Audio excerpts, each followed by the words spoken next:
Welcome to Tita Talks. I'm Sonia Tita Popolo, and I'm your host. Today, I'm deeply honored to welcome David Skinner, president of the International Selfcare Foundation, joining us from Ottawa, Canada. As we look ahead to International Self-Care Day, celebrated worldwide on tomorrow, Thursday, July 24th, our conversation could not be more timely. David is one of the world's leading voices in global wellness and preventative health. We'll explore today's theme, International Self-Care Day, and the healing power of wellness, a self-care tool for you. David, welcome to Tita Talks. Thank you. David, what inspires you most about your role as president of the International Self-Care Foundation, and what continues to drive your passion for this work? I think, quite simply put, self-care is an invaluable tool. Everybody's healthcare depends largely on self-care as a preventative slash lifestyle approach to health. And quite frankly, while it seems to be one of those hidden in plain sight types of parts of life, it's really quite amazing how what people can do for themselves just to maintain a healthy lifestyle, avoid unnecessary risks, obviously, and to basically take care of themselves on a more day-to-day basis, be aware, be health literate, and all those kinds of things. They're the seven pillars of self-care, which to me is really the fundamental basis of healthcare systems, healthcare practice, doctors, pharmacists, governments, and individuals themselves. Uh, the fundamental number one pillars, knowledge and health literacy, mental well-being, physical activity, healthy eating, risk avoidances like stopping smoking and trying to make sure that you don't get yourself into risky situations. Hygiene, we went through that, of course, in COVID period, and responsible use of self-care products and healthcare services. Taken in total, those seven pillars, they're really kind of what drive me to get more of the news, good news of self-care out to other people and have other organizations support self-care through their activities as well. Thank you for walking us through those seven pillars of self-care, which are so important. What global activities and programs is the International Self-Care Foundation celebrating this year? Well, this year we're focusing on Pillar 3, which is physical activity. And as an aside, physical activity, people look at it and go, "Oh, you don't expect me to, run a marathon, do you?" No, physical activity is simply that, just getting up and getting moving. The amount Right. of time that people spend per day sitting either at a desk or sitting someplace and not getting up and moving regularly, it creates a real burden on your own body. Yes. Your body needs to refresh, blood flow needs to change, all kinds of things are beneficial from just getting up and getting moving every once in a while. And then if you want to take it to the next step, of course, highly recommend walking as a very low impact kind of exercise. Right. And there are a lot of things like low load weightlifting, you just like pick up a book once in a while might be good. But the key point is that physical activity has an immense impact on reducing the incidence of what is commonly known as non-communicable diseases.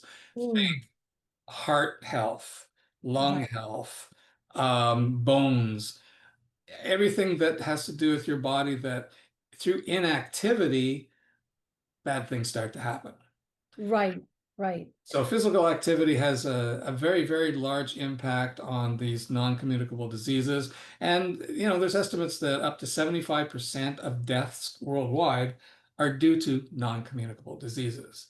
So not being active, not watching your diet, you can lead to diabetes and then has impact on your heart system, Yeah. your circulatory system, and other organs. Those kinds of things, it's like small steps make big differences.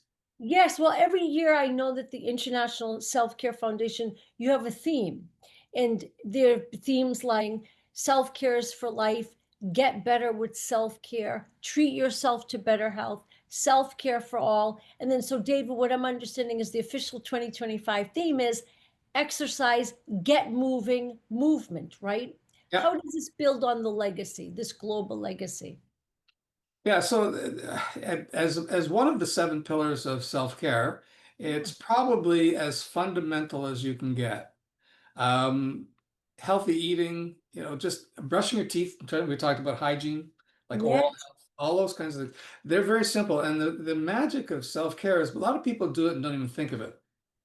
And certainly governments, again, say, well, it's self-evident that if people take good oral health care, then that takes care of a lot of periodontal disease. And periodontal disease, when it sets in, can have effects on your circulatory system, your heart, your organs. And so just small things, taking many, many small steps mm, towards a kind of a holistic approach to your own self makes a huge difference to your lifestyle, your ability to enjoy life, and the reduction in disease impact. mm. And in 2011, the United Nations held a rare health focused assembly to address lifestyle related diseases. Why? Because the impact economically and socially was too large to ignore. Can you speak to how this global recognition helped legitimize self care as a necessary tool for prevention? Yeah, one of the things that arose from that high level meeting was a recognition that an aspect to medical care called lifestyle medicine. And so Right, lifestyle medicine has been slowly gaining traction at a global level. Different countries have different systems for how they incentivize lifestyle medicine and self-care and so on. right, However, I just came from a meeting in the United Kingdom where there was a declaration between the Brazilian Medical Practitioners Organization and the United Kingdom about improving the self-care coaching, so to speak, or the integrating self-care into lifestyle medicine for doctors. And so sometimes you see the doctor as a gatekeeper to the healthcare system, so they right, can either be empowering to the patient to help them learn how to self-care better, or they right, could be a barrier to right, basically say it depends on how they approach your practice.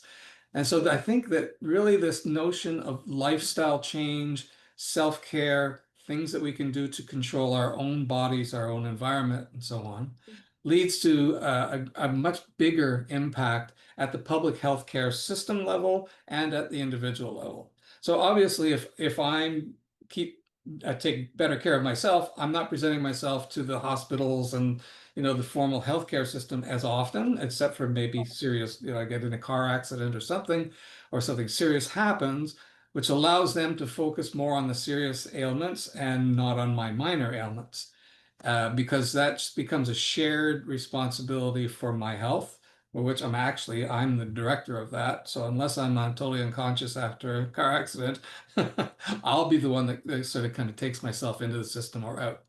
And so the two things that were big and impactful from the shift towards lifestyle Yeah. is a recognition that global healthcare budgets were under tremendous strain Mm, and that they can't cope. So, for example, if only 10% of the people currently doing things for themselves were to right, turn to the medical practice to get that managed, that would more than double and crash all of the system because there would not enough physician resources, not enough nurse practitioners. There's just not enough healthcare professionals to deal with everything that people are doing. And that's only with a 10% shift.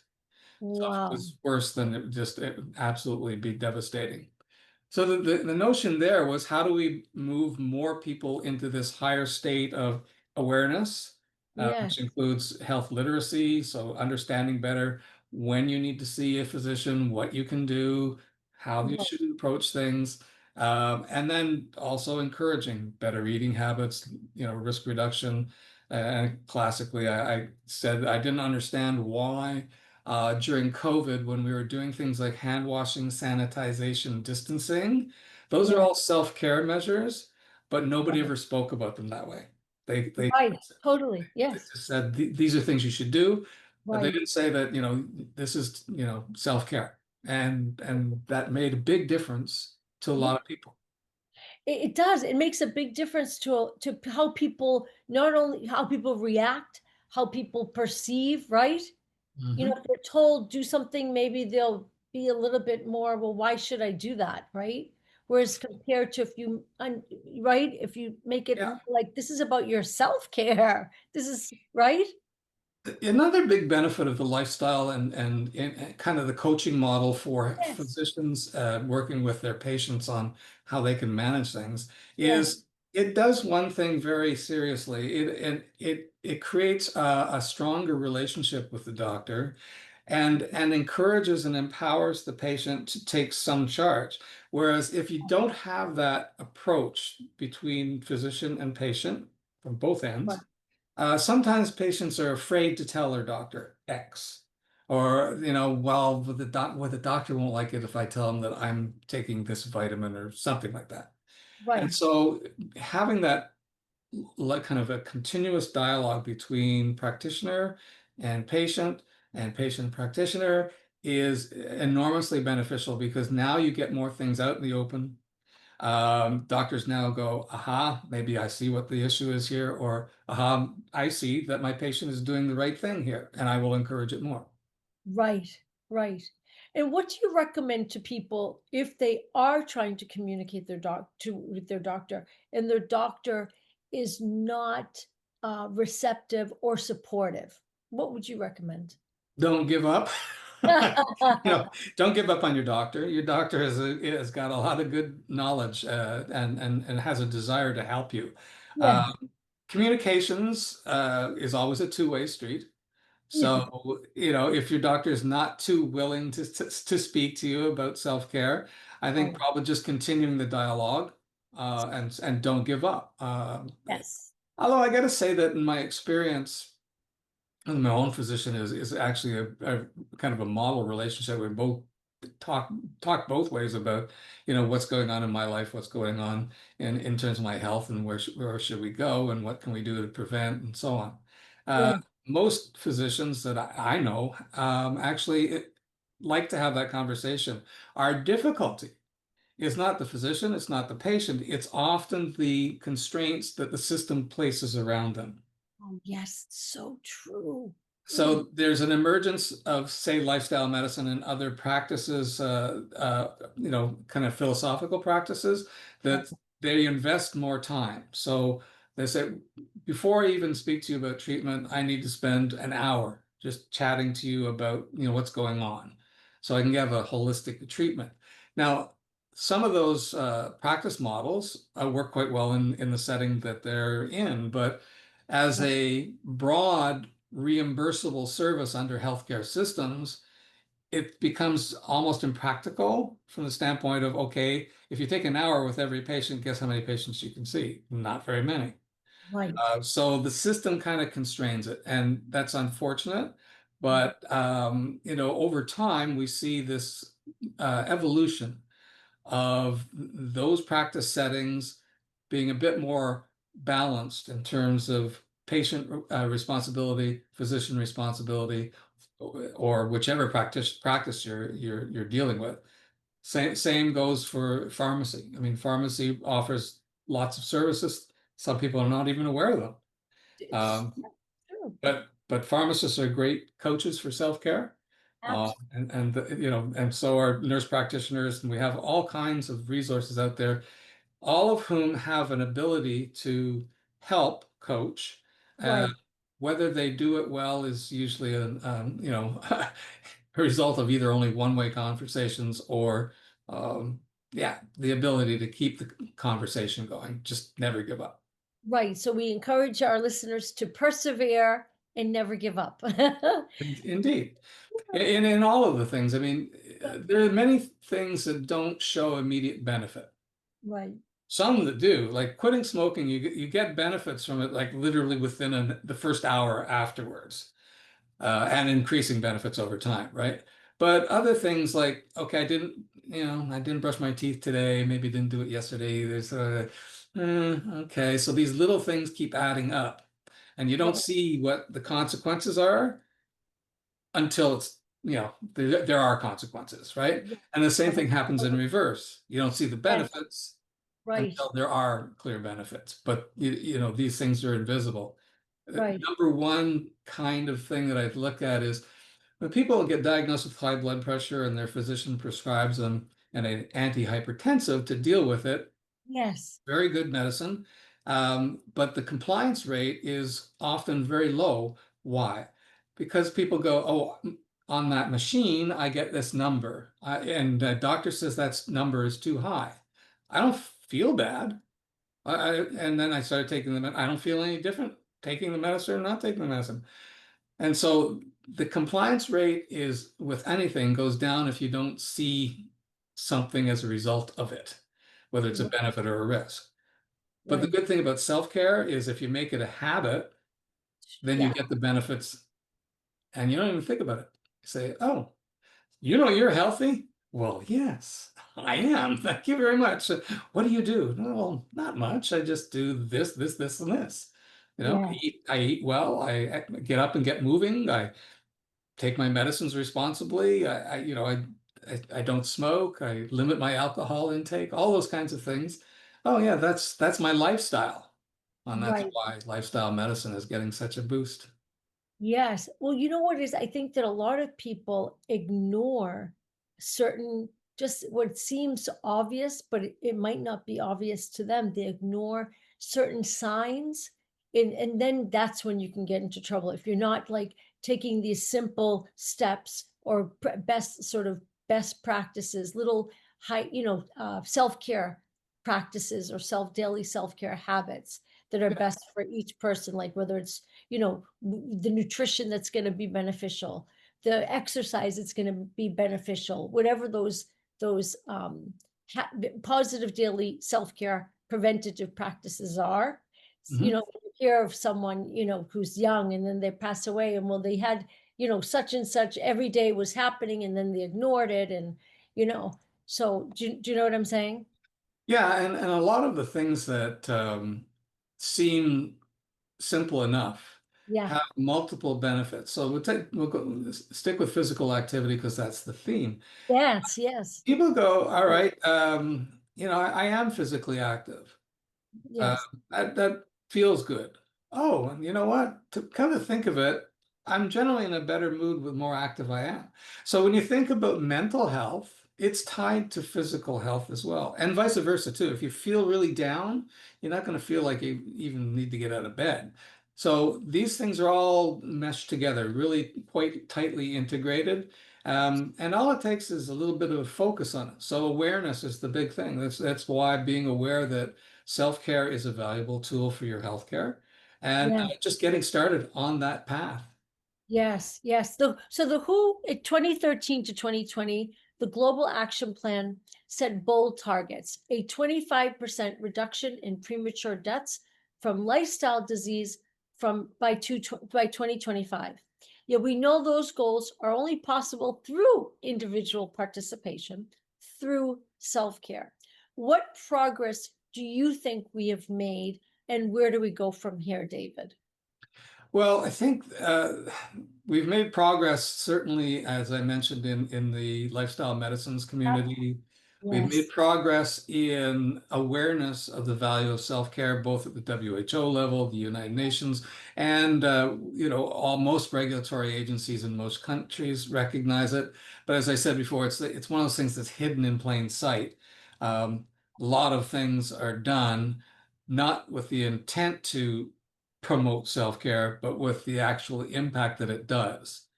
And then Right. people think about it, oh yeah, well we had this program, public health agency had this program to Right. encourage participation or whatever the physical activity program is. We're promoting that. Oh, well, that is self-care. I hadn't thought of it that way. We just thought of it as Right. the activity. Uh, Exactly. this September, there'll be another United Nations high-level meeting looking at non-communicable diseases and what has been done and what can be done. So when we talk about lifestyle illnesses, Yeah. Those are really, it's just another name for non-communicable diseases. Things like diabetes and heart disease and, being overweight contributes to that. And how can we eat more healthy and help reduce that risk? Right. The difficulty I find is that when you get to a macro worldwide, United Nations, WHO level, Yes. there are so many divergent, well, even if they're semi-convergent, but there's so many opinions about the how-to. Uh, It's the yes, we should do this. The outcome is reduction of disease. How do we do that? That right. the how-to part of it becomes a bit of a confounding factor. And I don't necessarily think that we have to have a global agreement on how to. Just Right. that we should be doing it, and then the local governments and agencies and organizations can figure out the how-tos in the best fit for what applies in their environment. Right.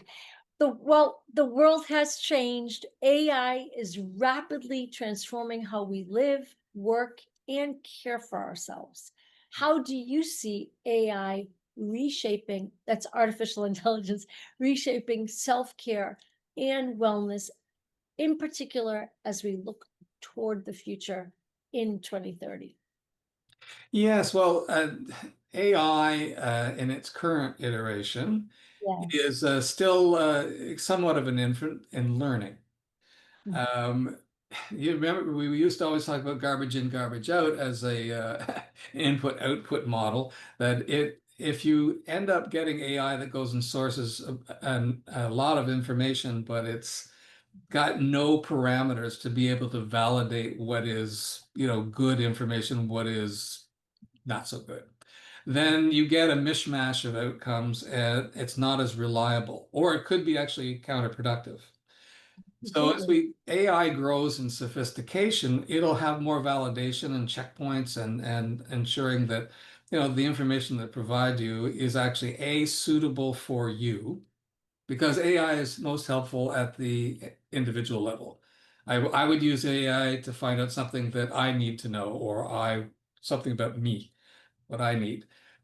At the macro level, institutions, we use it, but it's more task oriented and more focused on, the direction of the organization. Whereas the biggest impact of AI on health is going to be at the self-care level. Mm. If I have a question and I'm having a hard time being able to get that answered without, making a giant effort, can I rely on AI to give me some guidance? I think it has a great potential for health literacy. Would help people improve their understanding. Always, it seems to me, though, there needs to be a trigger to get AI involved in that conversation.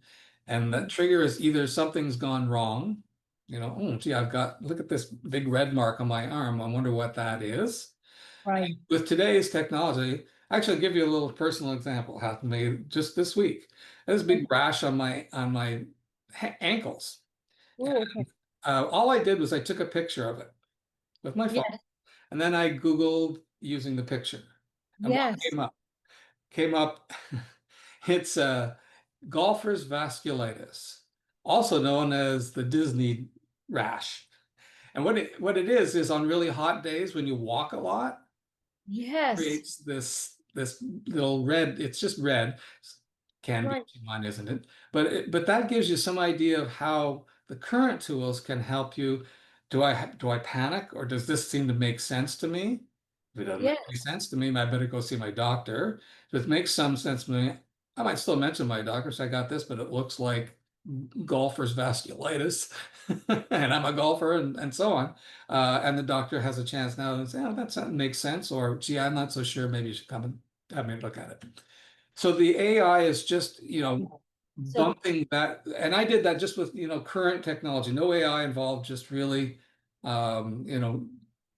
Google, and as it gets more sophisticated, I think things will actually improve people's ability to participate in their own health more. mm. And we love the International Self-Care Foundation message. Prioritize your well-being by practicing self-care. It Mhm. is such a gentle reminder that while self care can feel difficult at times, in particular when you have challenges or you like when you need to stop smoking or you have inactivity or something like that, it starts, like you're saying, with the small steps in that positive direction. Can you share how the International Self-Care Foundation supports people in taking those four steps? I mean, those first steps. Yeah. Well, principally, we do two things. One, on our website, we have resources there to help you understand what the seven pillars of self-care are about. We have a publication series called Self-Care 2030, where each year we focus on, as we mentioned, a different pillar, and this year being physical activity. So we do some scholarly research in that area. We'll be doing some research on physical activity levels and barriers to physical activity and trying to understand better how what the environment is for being able to try and increase physical activity in the population base. That probably will result in some kind of a publication this fall. So the field work hasn't actually started yet, but the protocol design and the ethics committee review is all undergoing now. Wow. Well, those kinds of outcomes from a research and publication give a little Yeah. deeper dive into each of the pillars where you can actually see more, validated statistical treatment of what, improving your ability to get up and walk rather than having to run a marathon, whether it's just simply Right. doing like enjoyable chores or enjoyable sports. That's a Yeah. classic, right? Golf, I mentioned it before because I'm a golfer. Yeah. Like if I'm playing golf on a day that I play golf, it's like 15 to 20,000 steps, but you Yes. don't even notice it. Right. Your mind is on something you enjoy. It's the same thing, tennis or pickleball or anything like that. And even like a nature walk or, getting out and pushing the pram of the grandkids around. There's all kinds of things. Just getting it, just do Mm. it, like you said. I'm sorry. Uh-huh. Yes. So we have those resources available on the website, and then the other work we do is investigative work into the value of self-care and Right. and networking with like-minded other organizations. In the United Kingdom, there's a self-care forum that we deal with, and they have their self-care week in November each year. So our, Wow. our next milestone will be to help support them with their messaging around self-care week. And quite frankly, the more awareness of self-care, the more organizations that pop up that have an interest either totally in self-care, as with the forum, or in an aspect to their environment. So the lifestyle medicines is a good example. Right. The practice is evolving to include more self-care coaching. Yes, yes, it's definitely expanded. As you know, at Wellness World USA, we believe that true self-care and sustainable health rely on the four pillars of a healthy lifestyle: exercise, nutrition, rest and healing, and mindfulness and meditation. What does your personal self-care routine look like? And what daily habits keep you centered and well? And I know you mentioned your golf, which is wonderful. What else? Well, living in Canada, golf is a small part of the year. Uh, so can't golf all year long, but that's all right. There are other things to do. Um, my self-care regimen, I would say it's typical of a lot of people that don't, they do these self-care things and don't even think about it because it's a daily habit. So Right. you get up in the morning and you have something good to eat for breakfast, something you enjoy and something that's not going to be horrible for your health. Uh, Yes. Sometimes you can indulge a little bit, but then you brush your teeth. You can do take a vitamin if you're taking vitamins. You Yes. can then just get up and stretch in the morning. Actually, morning is a really good time to stretch. Yes. Muscles lubricated, so to speak, or stretched out so that they perform better. all those things just sort of you do them and you get up and you have like a morning routine.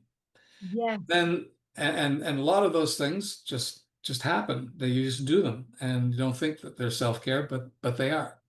yes, Moving yes. through the day, though, again, here I am, sitting in a chair speaking to you. As soon as it's over, I'm up and moving and getting out of here. To sit in a chair for long periods of time is very difficult. I actually encountered a good little self-care thing. I was on a video call with somebody, and all of a sudden the screen went, look away. That's what it just said, look away. And it was a prompt that after X amount of time, person Wow. should stand up, look away, just refresh a little bit and then get back to her. Uh, so these little tools that you can build into your routine can be Great. really helpful. Yes. Yeah. And then, again, I think a lot of times, as I'm a bit of a foodie, things revolve around, what I cook for dinner and so on and so forth. So you always try to, mix in a good Mediterranean diet is great, but Yes. sometimes you need that burger or something. So again, when it comes to nutrition, being aware, Yes. and everything in moderation. So I what? created the app Self-Care Squared, a generative AI powered wellness and self-care platform designed to serve as a coach and confidant and a lifelong companion for healing and transformation. It helps us align with our four core pillars, the areas to enhance health, happiness, and longevity. How does this approach align with the seven pillars of self-care from the International Selfcare Foundation? Well, you've already mentioned them, and they're all part and nested within the seven pillars. In fact, there are a number of organizations, some that might have eight pillars, some that might have four, some might have five. It's okay. They're all valid. And we tend to say, okay, those eight pillars, that's more than seven. How did they get the eighth one? And you realize, so the eighth one is a bit of a part of a couple of our existing pillars. So spirituality, which is a strong component, Right. is a part of mindfulness and mental well-being. It's also when you have good mental well-being, it contributes to physical well-being. So they're all nested somehow. And there's no invalid pillar for Mhm. self-care. Anything that does something to make you think about what you can do for yourself and take some action against it is good. And what does the healing power of wellness, a self care tool for you, mean to you personally? Oh, so having a personal coach is good in all aspects of life. I mean, you'll have physical coaches, they help them work out. People Yeah. have mental and spiritual leadership. So, spiritual is obviously something that gets good leadership from outside parties, however you seek it, because Yes. it's a very personal exercise. Yeah. Mindfulness, fantastic. The best tool I could always encourage any young people is self-awareness. Right. Self-awareness when it comes to self-care, Yes. it's really critical. Be aware of what you're doing and be aware of what the consequences are. It's fantastic. So any tool that you can provide that provides that kind of coach, that mentorship, that little tickle, the little tiny kick in the pants to get doing something is great. So if it sets up like a daily reminder, Yes. time to Yes. think about this. Have you done that today? So, Yes. yeah, I've got people get so busy doing stuff Yes. that they fail to see how they're living their life. And that's a real trick.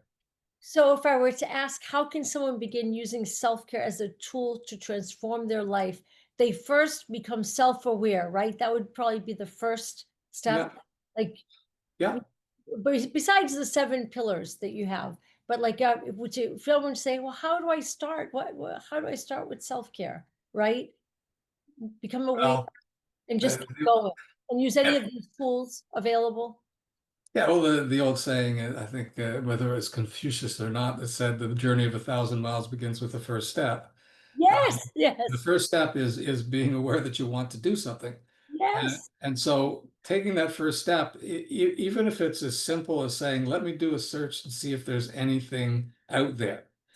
yes, And so to have an AI assisted tool, either an app or however you wish to pursue it, but yeah, apps are so easy to use. I mean, they're right there yeah, in today's technology society. They're pretty much right there whenever you want, and you can have them coach you as needed.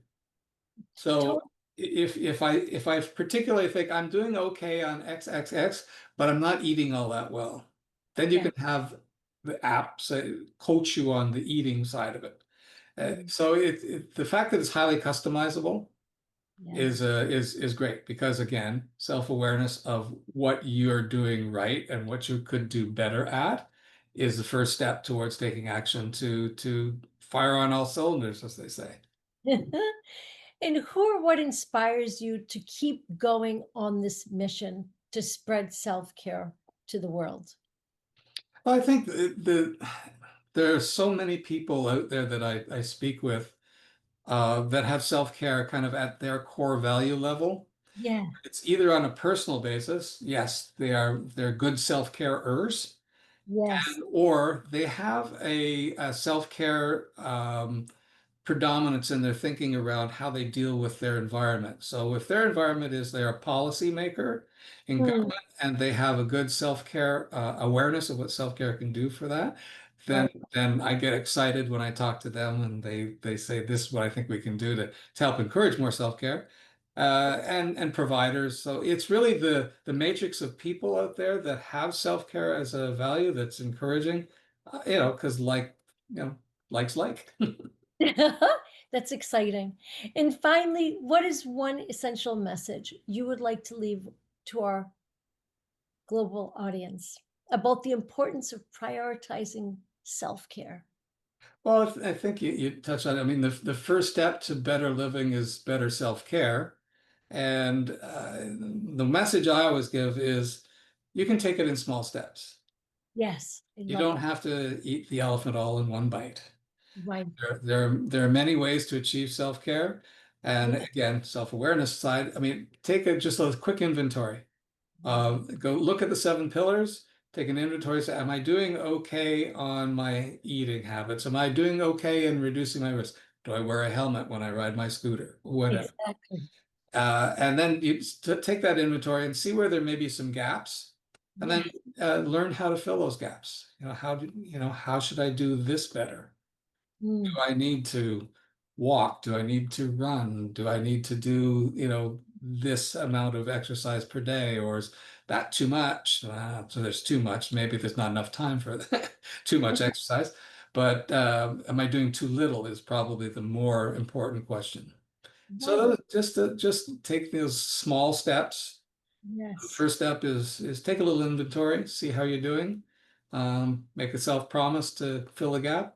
I know every year on January 1st, there's lots of self-care resolutions Yeah. persist. But I think, and that's indicative too, is when you look at resolutions, they're often too big. Yeah. Like I am going to be the fittest person in the world Yes, before yes, me. yes, And yes. because the objectives are so large and it's not broken down by small steps, they tend to fail. So again, initial small steps, Right. making incremental changes over time. They used to say, well, I had a boss that used to say, you know how sand is made? It's the consistent and persistent dripping on stones. So Yes. dripping water on a stone eventually turns it into sand, and if you're looking for the beach, that's how you get it. I love that. David, what inspired this year's movement, the idea of exercise in movement being the theme of 2025? Well, it was mathematical. It was very simple. We're doing the seven pillars over 7 years, and this is Okay, year okay. three. So the third being the third pillar, that's how we got there. No great innovative thinking around that one. It was just simply, okay, it's year three of a 7-year program, and we're here. I love it. I love it. Thank you so much for joining us today. Thank you for being able to illuminate not only the urgency of today's health crisis, but the extraordinary opportunity we all have to transform it with self care. From the beginning of humanity, self care has been part of our lives, rooted in community, wisdom, and self sufficiency.